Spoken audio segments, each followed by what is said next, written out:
في الحر هاته لا ملاذ للمدن غير الشاطئية إلا المسابح التي تلطف الأجواء، خاصة إذا كانت تجمع بين أجواء الاستجمام ووسائل الراحة والترفيه.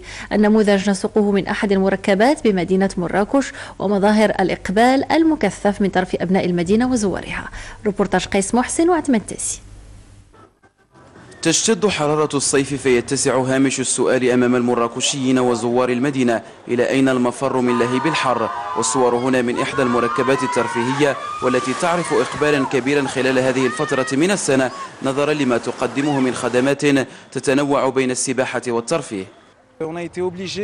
مضطرون الآن لتنويع خدماتنا، حيث سنعمل خلال شهر رمضان على فتح أبوابنا ليلا وتخصيص مسبح للنساء مع تخفيض استعمال بعض الأنشطة، كما عملنا على إحداث اشتراكات بأسعار مغرية سواء للصغار أو الكبار. عجبنا هذا المنتج السياحي منظمين مزيان، بيان اورغانيزي، الاكثريه الدراري الصغار. كاين الاحترام، كاين لا كونفيونس توتال، تتخلي لي زوبجي ديالك كتمشي ما كتخاف تشمل عليهم، كاينه معامله مزيانه، زعما لي زونفون عندهم كلشي يمكن لي يمشوا ليه. الكل هنا لا يكترث بمرور الوقت، فلا شيء أفضل من الاستمتاع بالسباحة وسط المياه الباردة لعلها تلطف قليلا من حرارة الجو. فالمسبح يتوفر على كل المرافق الضرورية لضمان راحة وسلامة الزوار. احنا الآن هنا متواجدين في واحد المنتجع اللي هو سياحي، كيف ما تشوفوا الحمد لله زبناء كثار تبارك الله.